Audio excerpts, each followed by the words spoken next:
So my question, what was the relationship, what was the conversation between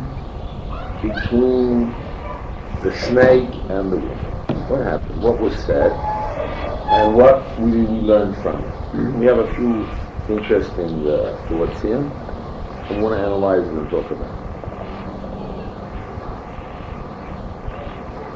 She starts and says, Afki, even though the Almighty said to you, don't eat from the tree. Again, the snake is now relating to the woman, that's Chava. And he says to her, even though Hashem said, the Almighty said, don't eat from the tree. This is one of the interpretations of one of the rabbis or Rishonim in the Middle Ages, the time, what time was it about?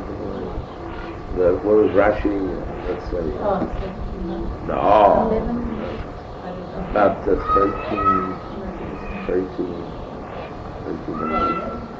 Anyway, this is a Sifur, one other end. Okay.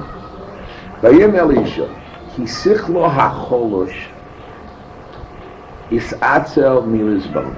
Now here's the question. When you have a fact, and you have a scientific mind, or an acute mind, or a mind that wants to think, when it comes to a situation, anything, you must quickly look into it. You can't be lazy to discern and look into and understand what's happening. Why? Because usually when you have a statement, any statement produces a picture in your mind. A dream. An artist has dreams, a musician has his dreams. And words have connotations and denotations. Words truly. A woman loves to hear words. I love you, good, ideas. So they like to hear words, nice words. You know, words have meaning. There's some people words don't have meaning. Meaning is the essence of the word, but words have meaning. The question is, what words do you have? How, thank you very much. How do these words affect you? What do the words mean? So, a person cannot be lazy to search and look into what's happening here. And not to rely upon the imagery, false imagery. Because you have to know, words are dafka or lav dafka. Words are exact, and you have words that are not exact. So you have to know when you hear a word, you have to look down deep, and you can't be fooled, you can't be lazy, not to think over and over again, what does it mean and how it was said. When a person, let's say, goes into business, and he has a business deal to invest $100 million, $10 million, $1 million, or all your money you have. So before you make the move, what do? You have to buy a house, something that's valuable to you. You think it over, you work it over, you say it again. You hear what they said, you analyze the word, you analyze it more, back and forth in your mind.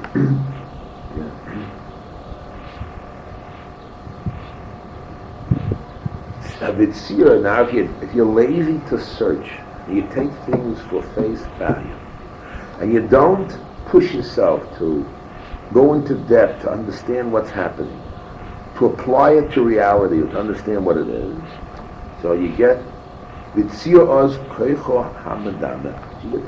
in your mind. This is written in the Middle Ages, around 1300. Who's the one of that? You think it's a modern person writing? Ki omnam, however, af ki oma elokim. What did the snake say? Even though God said. How much is even though God said? God said, as God said, how can you say even though God said? That's like circumventing what the truth is, even though this is the truth. So in a way you hear the truth. When you say even though these are the facts, so now the mind is such an instrument, a very fine-tuned instrument, that always has many possibilities. Imagine like a computer, has all these possibilities, probabilities. So the mind starts piercing and trying to follow, you see right away. So then he makes a statement. You're playing a chess game, pawn to king 4. So now the Nochash starts the conversation. Af ki omer, even though God said, Lo teichal min ha'etz hadas, pentamuzim, you shouldn't eat from the tree of knowledge because maybe you'll die.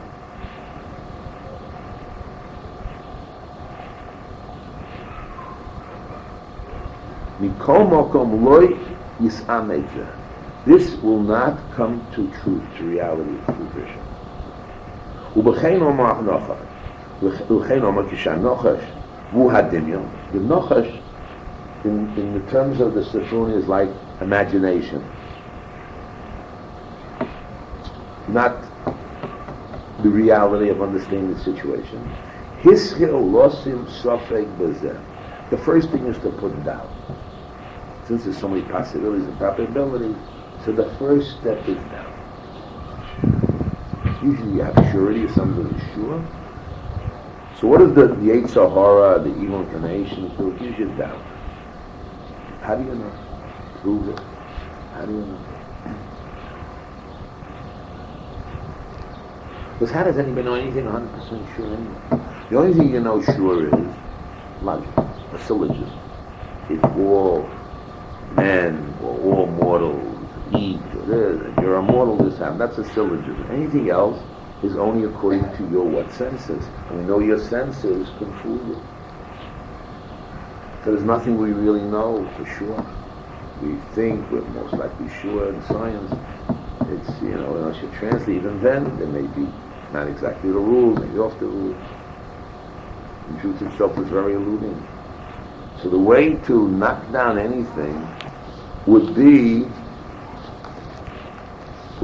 starting the doubt. The first thing is doubt. Imagine you're in court with a lawyer, and the government accusing you of X, or the other way around. So the first thing is what? Doubt. How do you break a person's faith, belief? By doubt. So the Nochash, the snake's first move, on to king 4 is doubt.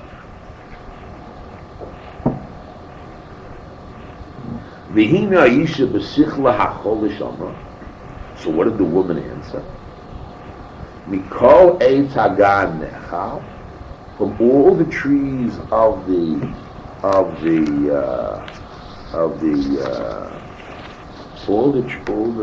trees of the Gan Eden, you can eat. Ve'lo mutzarech likonesh b'sakonas achilas eitz. Shashem Yisbarach Amalonu Shibachon Moisno. So we got so many trees to eat from. We got a whole world in front of a whole Gan Eden. So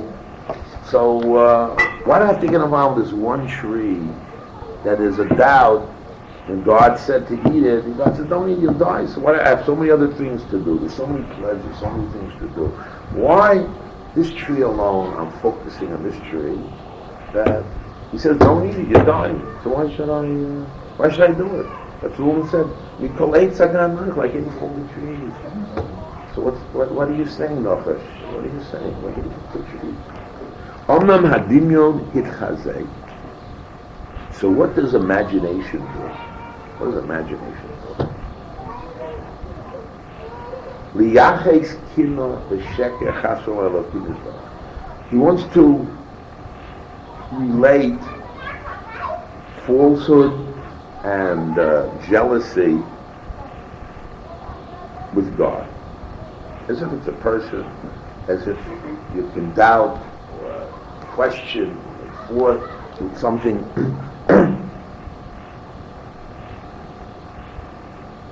When we're talking as with all religion, not involved in any religion, this is what the text says. interest in the psychology, understanding what do you gain from the story, how do you prevent yourself from falling into that same pitfall.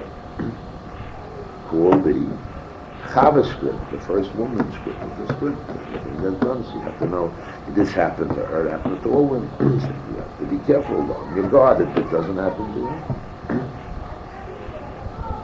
With Tziyon in picture, she also hapri, and she pictured in her mind, like, what's the two people are fighting, husband and wife, I say, what's your picture of your relationship? What's your picture? So you put the two pictures around, two shopping listings, and you see that the pictures jive, they fit together. So now when you have a conversation, the same thing, he has one picture, you have another picture. And he's trying to penetrate into your picture, your world. He's trying to make you create your image in your picture. Or according to your picture, how to correct it and change it. That's what conversation, that's what influence. So the Nachash, what did he try to do, the snake? Know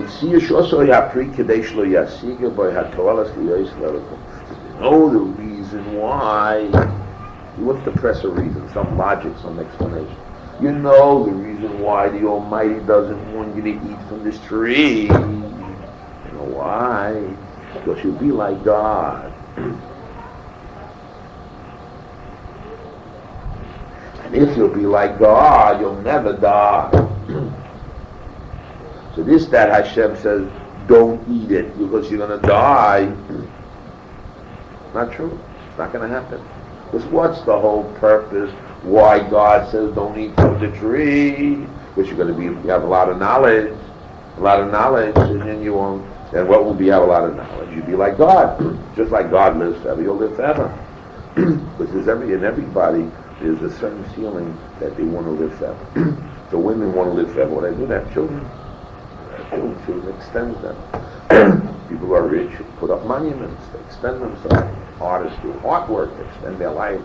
Show what they've done to show the world what that has last as long as who knows it will last. There's a feeling of eternity.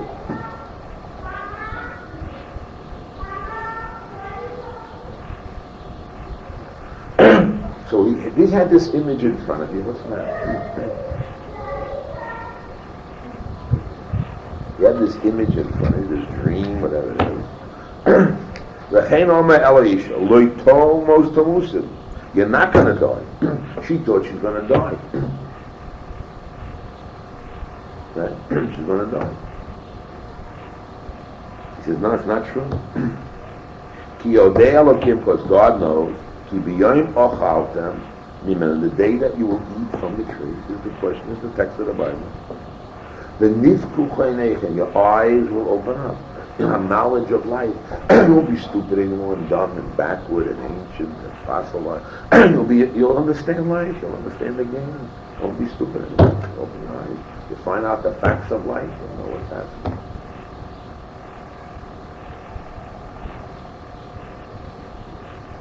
He says, and what's the real reason why? It's not because you're going to die. You're going to get this extra knowledge. You're going to get this extra knowledge. Obor to you, you're going to be like God. Shleimin b'madio, be complete in knowledge. Science, knowledge. This is the story, this is a quote from the Sifun. Okay, so now comes the Rosh Yeshiva, and he wants it. Before he explains it, how would you explain it? This is the Sifun, this is the text. Explanation, one of the rabbis in the 1200s there, about the story of the Nachash. The mistake that took place with the woman, with Chava, the first woman, Eve, reference to her relationship with the snake.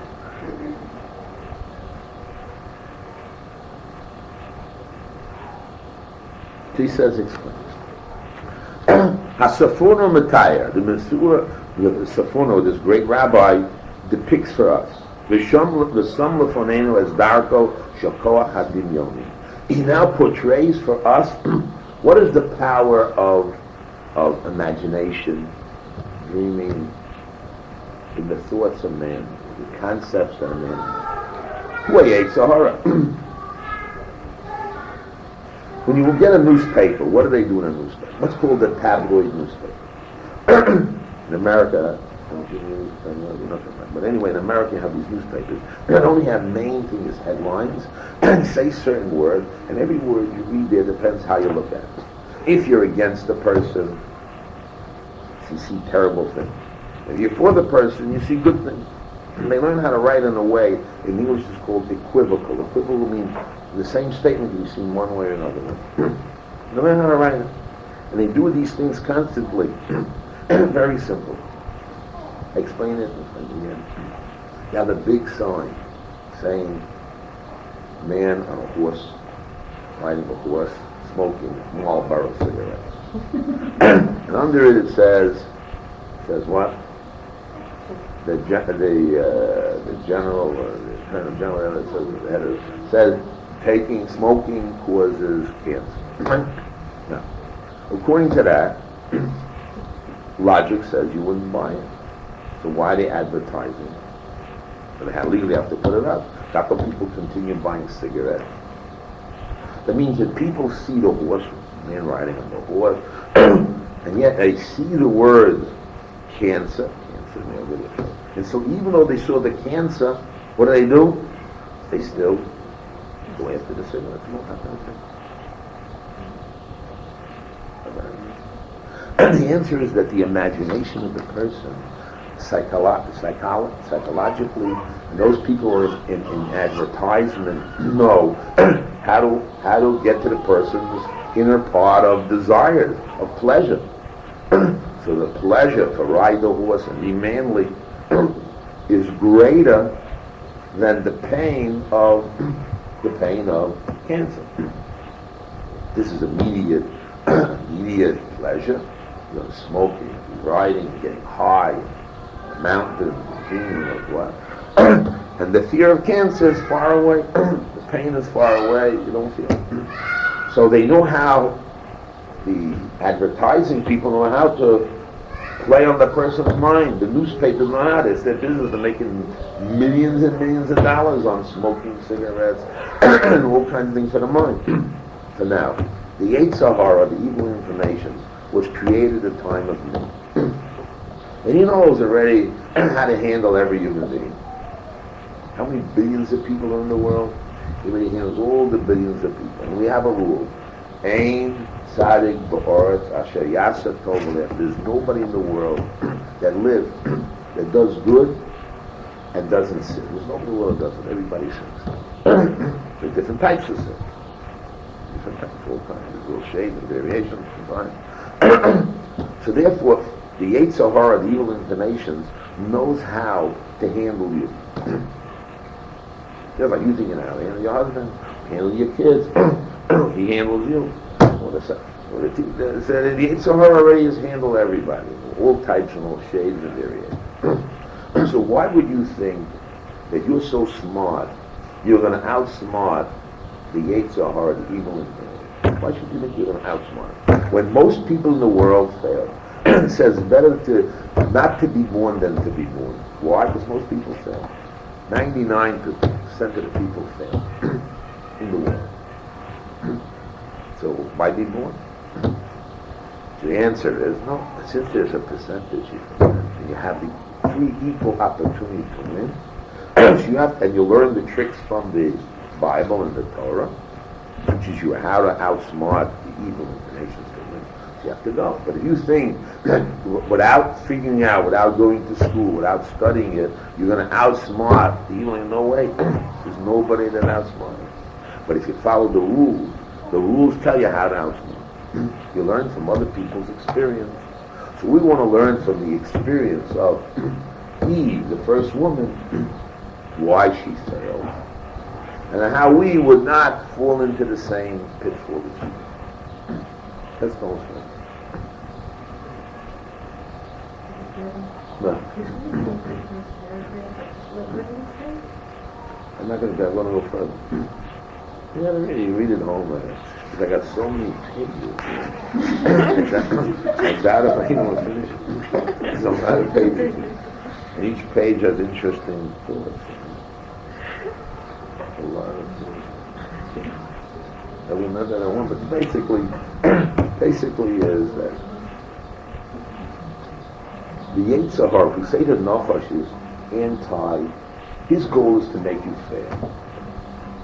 And this first woman fell into his trap, into his script, into his game, so to speak. And she lost. The proof is, what is the proof? Yeah, she ate from the tree that she wasn't supposed to. And the next step was, we'll see right away, that she gave it to her husband, etc., whatever. But that's the first problem. So the reason why it's in the Torah, not everybody's damned and finished. No, the Torah wrote it for us, the Bible, that we should learn the things that shouldn't happen to us, that we should succeed. The goal of the Torah is what? To be successful, to be a winner. But you have to study, you have to work. And if you think you're not going to work, it's going to happen automatically because you're pretty and you're happy and you're going to smile and get away with it. It doesn't work that way. The Yetzer Hara is not a human being. It's an inclination of being tested, of your values, of the character, who you are, and what you are. Okay?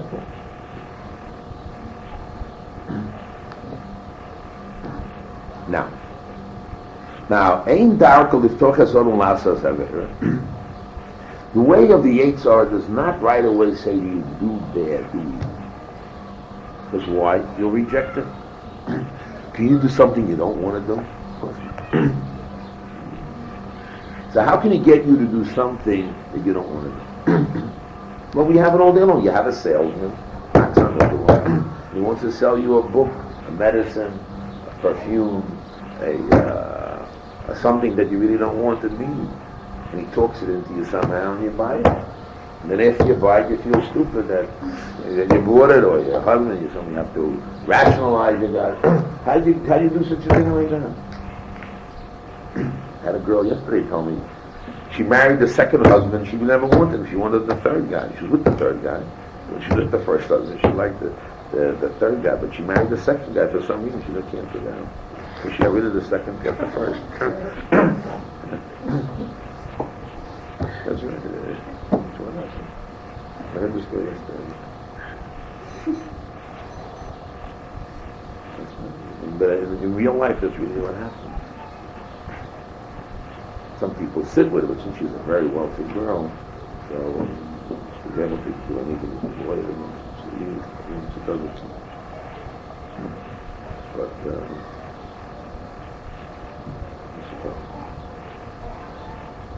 so the Yetzer Hara will not go directly and say to you, do bad, do evil. What will it do to you? Ela darko lahatil sofek be'erach hamitzvah. It will cause doubt. Doubt.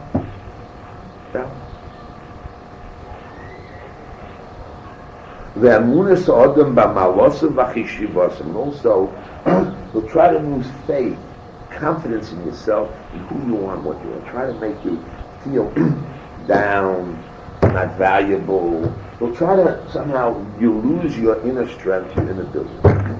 The Yetzer Hara will come and try to make you lose your inability of inner strength of who you are. Because in a normal way, you won't listen.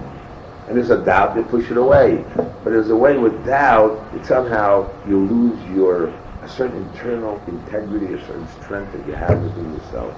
You lose your value of who you are. Ubederach zu lachta el nivchei libo.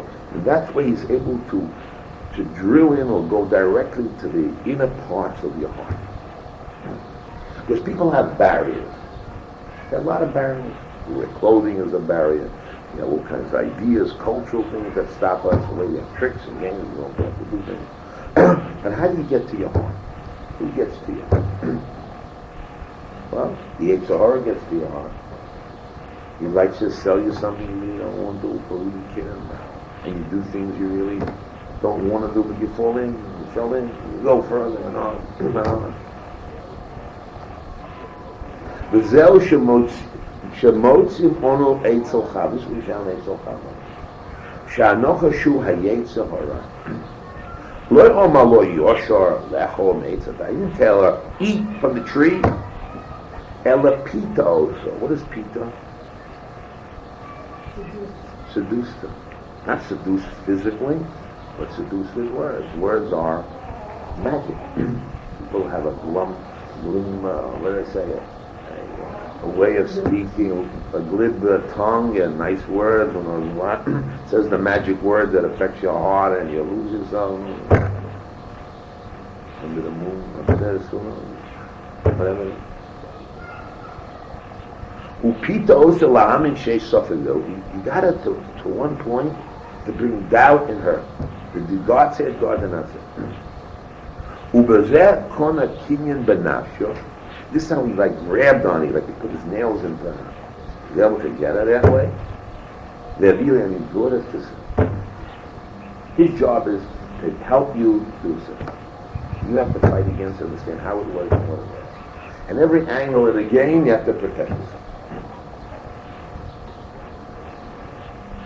So the Vilna Gaon says, on page other page, the Vilna Gaon says that even if you're doing a good deed, a mitzvah, a good deed, Shabbos, you're eating the happiness of a mitzvah, you're doing a mitzvah, right there, the Yetzer Hara will attack you, because you're off guard.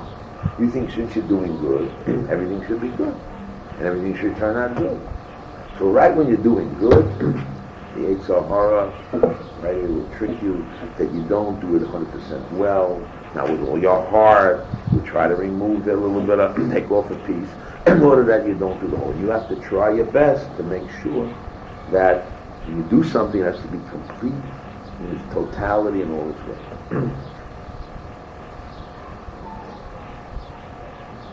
So the Yetzer Hara wants to get Pnimiyah Shalei, wants to go and come into your heart in a very clever and tricky way. Even in the case of the mitzvah. Wants to buy you. Now we got to discuss again.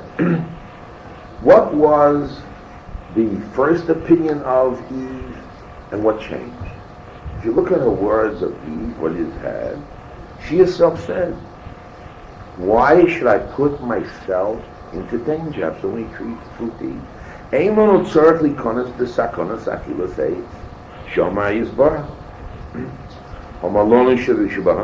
should I put myself in danger to eat from the tree of knowledge when I have so many other things to do? That's not a very good response, really. So why did she, the question is, why did she put herself in danger? She knew when she started it was dangerous. She announced it. She says, look, it's dangerous. God says, don't eat from the tree. Well, yeah, but we got to get the story again a little bit. We're going to finish off. That she knew clearly that eating from the tree means death. Okay? And she said it, and she believed it. Okay? So what changed her mind? To eat it. The Nachash, did the Nachash bring any proof that if you ate it, you won't die? Did he bring any proof? Did he bring out historical facts? Did he bring any proof? No proof. So then the doubt should still remain. So why did she eat it? Again, this is what he is. First of all, she should have no doubt. And even if she had a doubt, why she didn't go to do it? She has all the trees. Why she should put herself in danger? A person, even in time of doubt, does not put himself in danger. If I tell you, this tea is, you want to drink a cup of that, so listen, this water here has poison in it. Yes, has poison in it. Has poison in it. So maybe the guy's crazy because he's a nut, but maybe poison. People don't put themselves in doubt. How come? She knew it's bad, and even he put a doubt in her mind. But Still, why should she do something that's doubtful? She's crazy. Did he attribute bad? Good, she's attributable. No, he made it sound like Hashem does trying to keep away from something good. Yeah, okay, but that's exactly the point you have to hear again. A person knows in his mind that it's no good. Smoking is cancerous. Taking this, staying up late at night, you're going to get sick. If you do this is going to happen, right? We know clearly, right? And you have a doubt, well, why? Okay, maybe it's good, maybe I should do this, maybe not. You have a doubt. But why? Okay, good. You have a doubt. Good, you put a doubt in your mind. But why take that doubt and bring it to a reality as if it's 100% okay? There's no proof. No proof is given. Okay, you're doubtful, but there's no proof. Why in the time of doubt you took the side to eat the tree when you know it's no good? Take the side, don't eat the tree from the tree because you're liable to die. Maybe you'll die, maybe you won't die. Okay, so if you don't know, don't do. Why should you do? Why put yourself in danger? Again, she knew she shouldn't eat from the tree, and the Yetzer Hara, the evil inclination, told her this and gave all kinds of tricks. Good. But she knew wasn't the right. And now he brings doubt in her mind. If there's doubt in the mind, he has no proof. So why, when it comes to action, she's now going to listen to the other side of the doubt? When it's very dangerous, maybe she'll die. You have a chance, maybe you'll die, maybe you won't die, right? So the Noche says, no, you won't die, don't worry about it, blah, blah, blah, this and that, don't worry about it. And you'll live long, etc. That's one part of the story. But the other part of the story could be what? That she's liable to die. So now, in a logical person, in a value decision action, why did she pick the side to eat it? She should have picked the side not to eat it. When there's so many other trees around, there's so many, what you have to do? What's bothering you? You have to eat from the tree. You'll be like God, you won't be like God. But maybe you'll die, maybe you won't die. Why put yourself in danger? Why put yourself in? Why did she put herself in danger? Okay. Now we got the last paragraph. Limud gadol lanu kan. That's the end of the paragraph. Ha'inyan hu shema'ach shehi shomes faraso shalanochas. Once she heard the view, she read the newspaper, she looked at the television, she read the magazine, she listened to her neighbor next door, the yenta who talked blah blah blah blah, gave all kinds of ideas and all kinds of stuff. She read another book and who knows what, and she heard those ideas, right? That the reason for this sickness is Kadesh lo yasigas tolas liyosh kelokim. The whole reason why the Almighty told him don't eat from the tree of knowledge, because you're going to be like God. Oz hi amino es devaro. She believed what he said. Av shanochas lo hevi shum raya ledvar. Even though the snake did not bring any proof. Va'afilu hochi hamino mikivon shehilbish es devarav. Because he told her nice ideas, philosophy, sweet words, right? Mikan shim adam shomei advarim bituyim hamaluvoshim b'dimus shel melitzas b'dimus melitzas philosophy medumos that once you hear these nice words and nice ideas, you start believing it. You start believing all these things. Until you decide it's good, you can put yourself in danger. So what did we say the original of the text? So what do you got to do to prevent it? You got to know your person is fooled by words. A person is fooled by all kinds. He has dinyonos, he has ideas, concept, words. He's a social being. Why you do things? Because your neighbor does that. You're ashamed for the neighbor, blah, blah. So you twist your head in mind. That's why you do what you do. Because your neighbor said so, you're ashamed. Because you believe this, you read that, you read the book. So it comes out that the real value judgment of a logician, of right and wrong, of a value decision, is built upon all kinds of customs, happenings, ideas, crazy thoughts, garbage ideas. When you're ready, you have thought there. So what are you supposed to do? As it said in the beginning of the article. You're supposed to hisbonei. You can't be lazy, and you've got to take every statement, no matter who it's from, even from the rabbi, and you go into see if it's true or not. And you see what kind of dream it is, and why, and what basis are you evaluating, and what does it mean? Is there any proof? But I see, I saw, I think, I learned. What kind of proof? Most proofs are not proofs anyway. Most things are philosophy. Most things are theories. What's a theory? A theory means you have a concept, and you package the concepts into a certain kind of theory that explains something. That doesn't mean it's true. Most theories change. How do human beings build, types of medicine, what to do, how to raise children. You have different theories. You're looking for something? What's you looking for? What?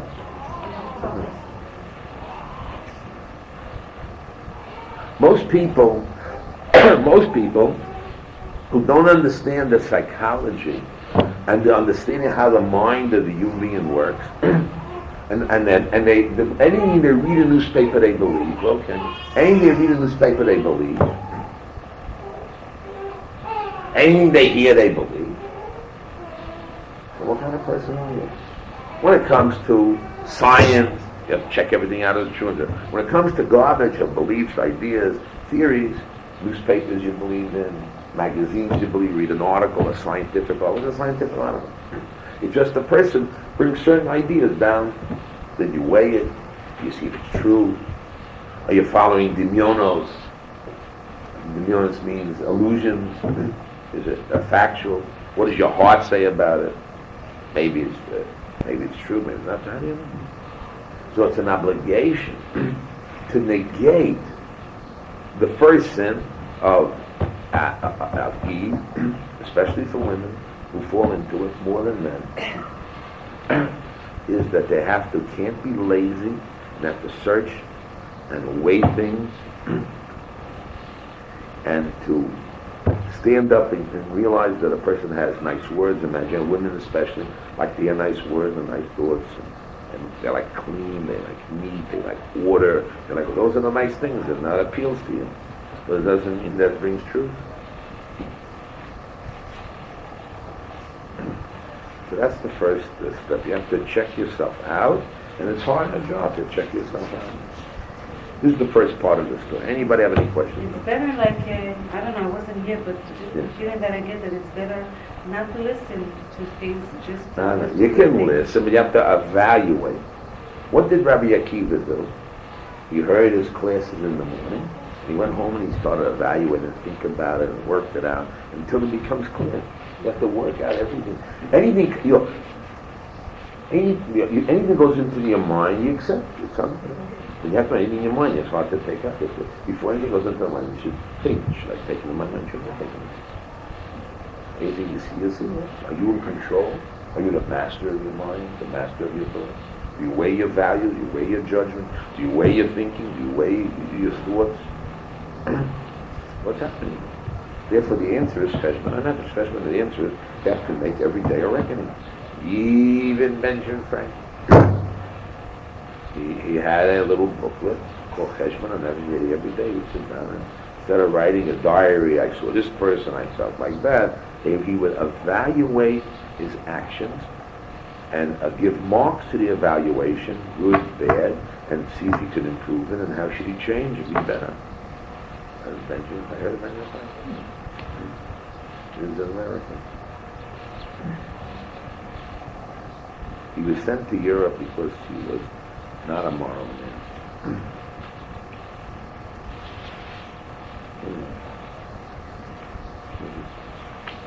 Let's go further. Any other? So what is the relevance, like, of the Nakash push Kabbalah, like, to touch the beauty with that? Now we're there. Now we have to Veloy. That's the next piece. Okay? Page. Huh? Can I just ask this question? Yeah. It seems to me that the first statement, Chava made, was syphilis. And then when the doc came in, it's as if it was something else. It wasn't intentional. Yeah. When a person comes out, they lose they're not... Get fooled until you sit down and work it out and think it over again and again. It means you think it over, doesn't it? You have to think it again and work it out and wait. And see, is it dreams or is it real? What's happening? And you want things to be pressed on the moment. On the moment. To buy something, do something. We usually say, I'll think it over till tomorrow. Before you make it. Why? You have to make sure your value judgment is right. But certainly you have to make quick decisions. But, whatever it is.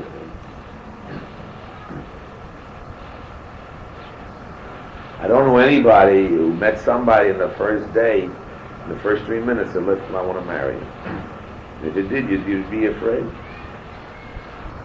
Imagine the first date you get with this guy. In the first 3 seconds, he means, I want to marry you, I love you. He doesn't even know what's happening. What's wrong with it? Okay, so you see that. You right away, you're afraid of the first appointment. You have to think it over. See, and you evaluate. See, I don't say the evaluation. The answer is even more evaluation. So you think the thing through and work out whatever you have to work out. But it has to be sorted out and sorted through. Otherwise, you'll fall into pitfalls about everything you do. And even though Eve knew that God said no, and whatever it is, you already put doubts in her about her. And then already it worked on its own. Once you have a doubt, you take another view. But you have to know that's how the mind works. In today's government, what are they doing today? Very interesting. In today's newspaper, they're now making a party called anti-religious party for election. Because they think that the reason why the Shas party is getting the votes because they're Sephardim, and Sephardim know where to vote. So they'll take even religious people who will stand up for their rights. As these low-type people, their rights. Okay.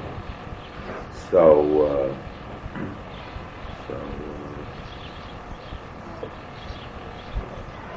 what are they going to do? So now they want to knock out Shas. What are they doing? They're making a special party where it's going to be for Sephardim, protect their rights, and anti-religious. Anti or non? No, anti. There's kilo in anti-religious.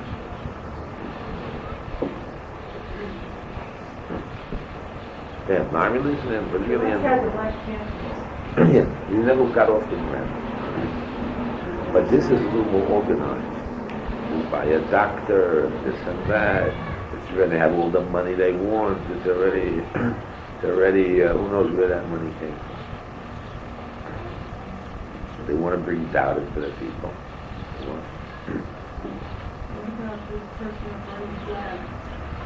Now let's talk about that.